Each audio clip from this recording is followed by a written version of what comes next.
going on YouTube? It's Tyler here, and today I'm going to do a speed test on Cricket Wireless's Throttled data. So as most of you know, Cricket Wireless offers a variety of plans that give you a certain amount of high-speed data, and once you go over that data limit, Cricket Wireless will warn you first when you go through 75% of the data, but once you go over it, you're throttled to about 128 kilobits per second until the end of the billing cycle. So what are the actual speeds you get, both with download and upload, and what can you do with that? I'm going to show you right now.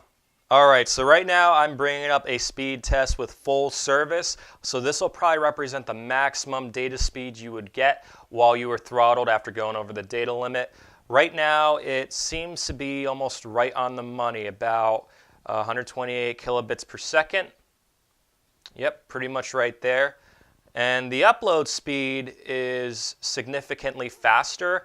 Now, one of the things I noticed is that Cricket Wireless does not slow down their upload speed after you go over their data cap, which I think is really cool, because if you're uploading stuff to social media, it won't be slowed down. And if you're like me, I do video and photography. Sometimes when I'm in a bad area, I'll hotspot my phone, and if I'm over the data cap that I have on my account, I get 5 gigs of high-speed data.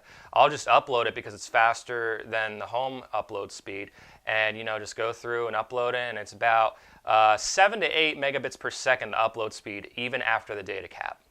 Now I'm running a speed test with 2 bars of service, kind of representing the average service you would get indoors. See if it's slowed down. It seems to be a tiny bit slower, but towards the end it goes back to 128 kilobits per second. And then the upload speed is a little bit slower, not by much. Still getting about 7 to 8 megabits per second with the upload speed.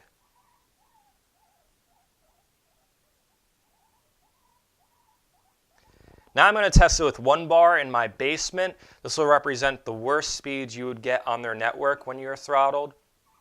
So again, it looks to be a little tiny bit slower, but still roughly around 128 kilobits per second.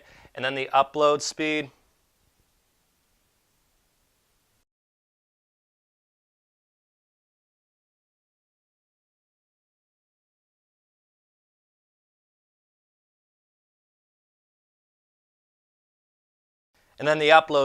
is about 2 right now. So I've had Cricket Wireless for over 3 years now, and many times I've had to deal with this data throttling.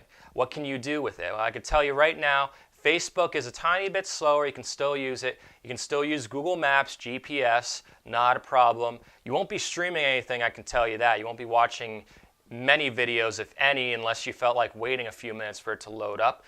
Streaming, Spotify does not work well. iHeartRadio works, and then TuneIn, which is a radio streaming app, that seems to work. Any streaming that you're doing that's less than 64 kilobits per second seems to be okay. But anything above that, which is kind of the average stream you would get with Spotify, doesn't seem to work. So keep that in mind when you are using your data so you don't get stuck, limited on what you can do. Hopefully this video is helpful to you in figuring out what Cricket Wireless is like after you go over their data cap. For me, it doesn't really affect me that much because the majority of stuff I do on my phone, I'm using LTE, is checking email, going on Facebook, looking at social media, whether it be Snapchat or Instagram. Those will load slower, significantly slower, but they're not unusable when you're on throttled data speed, as I had mentioned before. But video, forget about it, and unless you're streaming iHeartRadio or TuneIn, forget about that as well.